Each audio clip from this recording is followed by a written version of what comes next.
Schanzenbach, head brewer at Blacklist Brewing. I came to Duluth from Brainerd, Minnesota, and I came to go to college at UMD.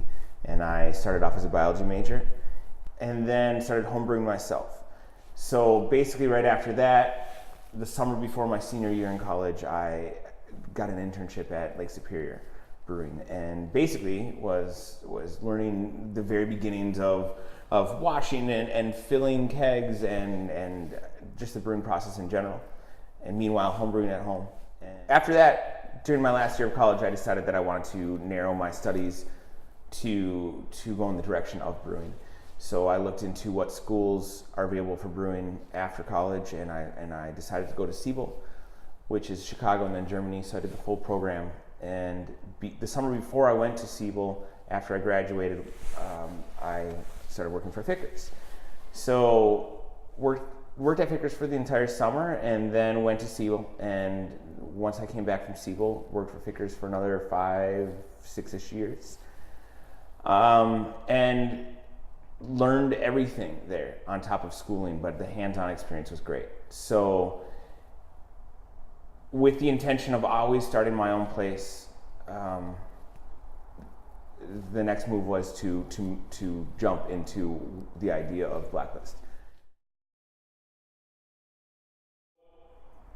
Jon Loss and I grew up together in Brainerd. We've known each other since probably 6th grade, and Jon and I, in early college, had the same passion, again, trying different beers and pushing each other to learn more about this realm of craft beer. And Jon went to MCAD in the Twin Cities, and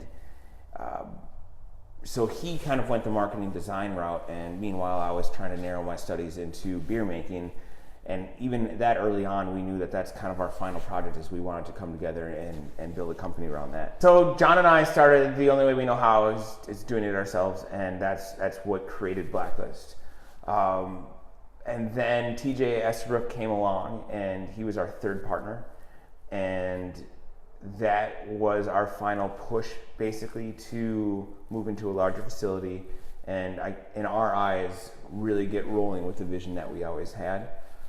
And that brings us to the current facility. We're going from, again, a 2.5 barrel to a 20 barrel system. So as a brewer, for me, this is a very exciting time to get to use equipment to its full potential.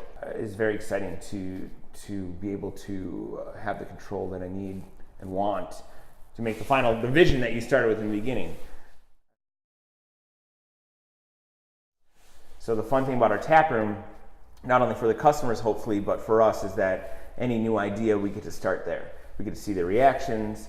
We get to take everything that we got out of that, decide that we want to go forward with that, and maybe put it into market as a larger product packaged, and that's very fun as a brewer. So we get to create our lines that are going to go out to the market, but also always have something fun and new at the tap room, because we're constantly going to be experimenting on that style of brewing. So.